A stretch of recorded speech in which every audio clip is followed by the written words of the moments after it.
But they sacrificed the comforts of their home to be able to travel so far in what they believed to be true in long distance. They sacrificed their safety by standing before a king and being willing to take the dangers of what would come from that, to be able to speak the truth. They sacrificed their wealth by giving to this baby who they didn't even know, but they believed was the God of the Hebrews or was the King of the Hebrews. And when we worship fully, it involves a response of sacrifice. There's a story in 2 Samuel about King David who wanted to go out and worship God. And so to do that, he was looking for a piece of land where he could build an altar. And in that story, the owner, when he found out the king wanted to use his land as an altar, he said, "No, you can have it. I'm going to give it to you. You're the king, you know."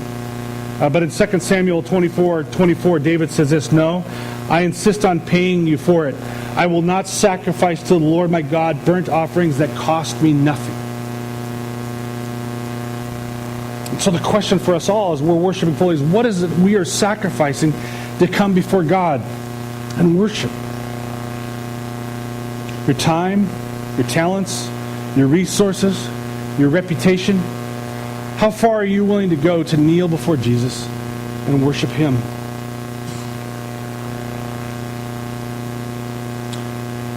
The third one we want to look at, we've turned over to the book of Luke. Jump over Mark. Mark had little to say about the birth of Jesus. We won't hold that against him. Still a good guy. He's got a good name. But Luke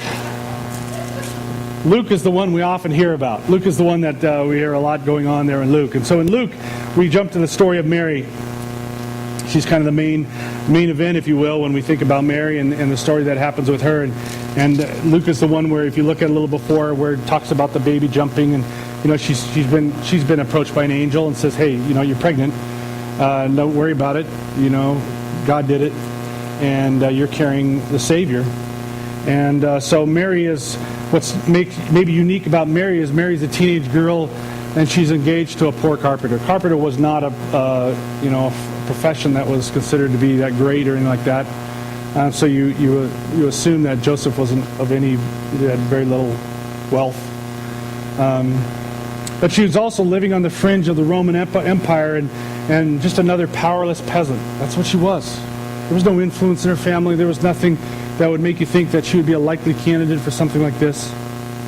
And yet God extended an invitation to her to be a part of something He was going to do, to be the mother of the Messiah. And if you pause and consider the mystery of this moment, I mean, it's mind-bending when you think about it. I mean, here we have the Savior of the King is nothing less than her Son and her God. How do you parent that? I mean, I don't know. The Creator who spoke all of creation into being in that moment is forming fingers and toes in her womb. I mean, that's what she's walking into in the presence of God, is just this mystery of understanding, how does the God of the universe choose to be born through me as a mother? And for Mary, the overwhelmness of understanding what God was doing, her worship poured out of her heart. There was an outpouring of where her heart was. In Luke 1, 46 to 49, she has what's called Mary's Song. And it's her expression coming out of her heart of a response to what God was doing and what God was saying. And so reading that in verse 46, it says this, "And Mary said, 'My soul glorifies the Lord, and my spirit rejoices in God my Savior, for He has been mindful of the humble state of His servant. From now on all generations will call me blessed, for the Mighty One has done great things for me. Holy is His name. His mercy extends to those who fear Him from generation to generation. He has performed mighty deeds with His arm. He has scattered those who are proud in their inmost thoughts. He has brought down rulers from their thrones and has lifted up the humbled. He has filled the hungry with good things, but has sent the rich away empty. He has helped His servant Israel, remembering to be merciful to Abraham and his descendants forever, even as He said to our fathers.'" What's interesting in Mary's prayer there is, other than recognizing God's love in coming to someone as humble as her, There's not a think of, he brought me this, he gave me that, he did. There wasn't any of that. Her heart was expressing, what God's heart was. She was expressing what God was up to and what God was doing, glorifying His salvation and His plan for redeeming, the world and the suffering, expressing His love for those who are oppressed. Mary's heart was desiring what God's heart desires. And so we see in her that worshiping fully then is about involving our heart, where our heart mirrors what God's heart is. What troubles God troubles us. When our heart breaks for injustice, for the poor, for the suffering, we see worship truly taking place because we're beginning to come in line with what God cares about in the way that we see things, in the way that we feel for things, in the way that we respond to where God's presence and what God is doing. We are willing to be moved to drive out of our own comforts, the comforts of this building. I know it's dry and it's nice and warm right now, maybe a little too warm, but we're just in this comfort that's and willing to go out to those that are desperate, and to those that are hurting, and to those that are in pain. That's the worship we see in the character of Mary and the way that she was. She saw a God who, she saw herself in the hand of a God who cared the suffering. The fourth one we want to look at here is the worship of the shepherds. Moving on again from that story farther down a little bit, it kind of jumps. And if you know at all the story of the shepherds, shepherds were not considered to be certainly well thought of. In fact, they weren't allowed to give testimony in court. They weren't considered respectable in any way. So it was really a dirty job, something that they never looked at. And so a shepherd wouldn't be surprised if God was doing something and just kept them out of the loop, because they never considered them to be in the inner circle of anything that was religious that was going on. They were always considered outcasts and rejects. And so the very birth of the Son of God to come and God to choose a group of people that were invisible to the world got their attention. And again, in this story, we see angels appearing and telling them about the birth of the baby Jesus, proclaiming His birth. And so in Luke 2, at verse 16, after the angels appeared and left them, it says, verse 16, he says, "So they hurried off and found Mary and Joseph and the baby who were lying in the manger. And when they had seen Him, they spread the word concerning what had been told them about this child. And all who heard it were amazed at what the shepherds said to them." And if I want to add 19, "But Mary treasured all these things and pondered them in her heart." Here we continue to see God's hand at work in what was taking places. These shepherds saw God, the presence of God, and one that cared for the least of these. A God that valued them equally amongst anyone else. In fact, more so, because He went to them first. You could even argue in that. He gave them value. And in response to that, they dropped the business schedule, their responsibilities and all they had, and they went to find this baby. And then they left the business of that to worship this child. And after responding to that, they shifted their priorities to where they focused on telling the good news of the story. They didn't say, "Oh, we got to get back to our sheep." No, there was something far more important going on. And so when we worship fully in our own life, we learn from this particular story that it involves making God our first priority. It's not enough for us to be able to say, "Hey, let's throw in a little bit of worship time with God." We're going to have, and it's typical. We're going to have our family time, and let's throw in a prayer and maybe a song or something ahead of time, just so we can knock that out.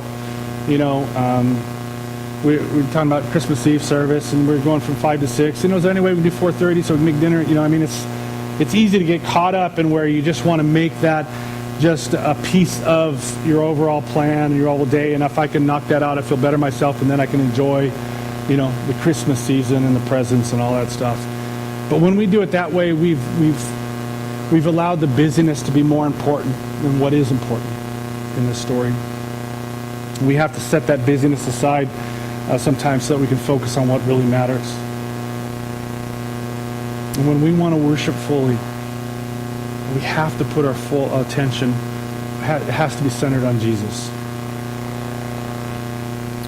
Now that kind of brings us to 2,000 years later, ahead from that into this moment. And in this moment, you and I become a part of this Christmas story. You know, we often think, okay, well, here we are. This is an old story, but the story hasn't stopped. The story continues on. It's as if they kept writing books of the Bible or chapters in the book, the day would come when they come to the chapter of today.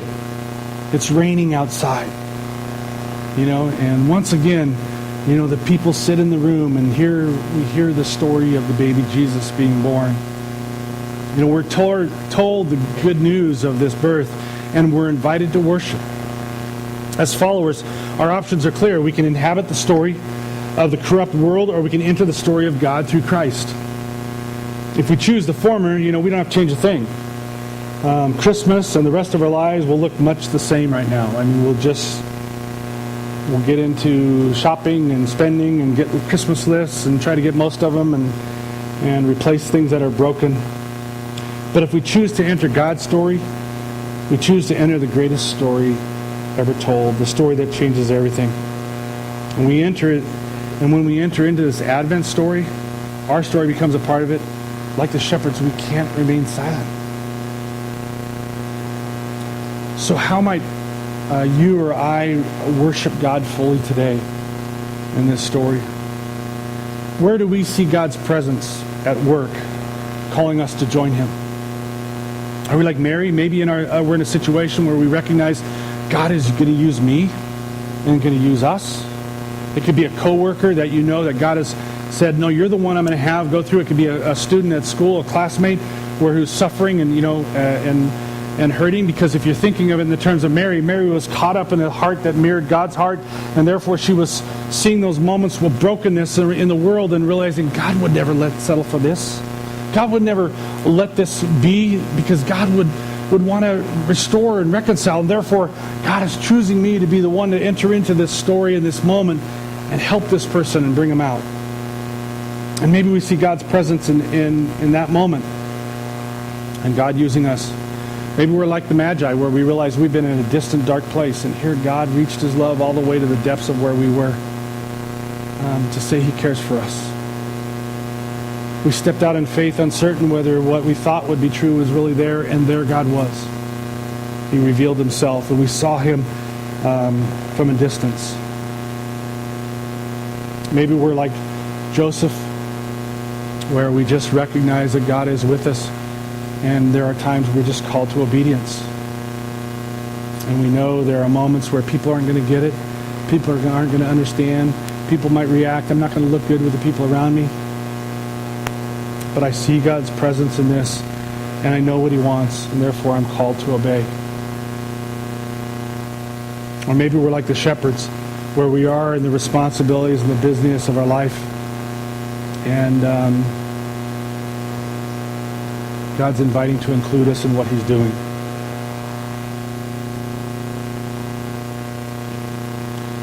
And seeing God's presence, then, how might we respond?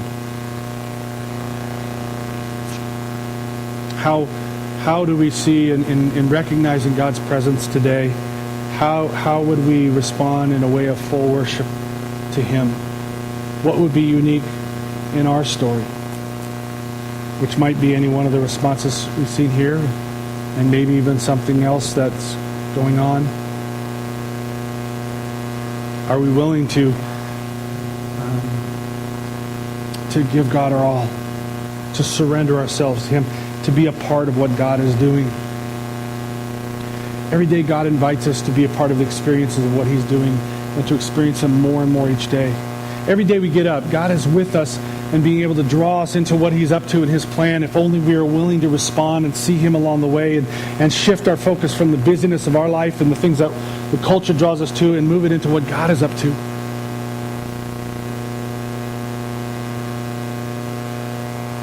And if we're willing to resist these distractions of the world, we could be like these characters in this story and just be drawn into amazement of what God is doing and be fully engaged in what matters to God. Over these next few weeks, we're going to be challenging all of us together to really rethink how our story lives out.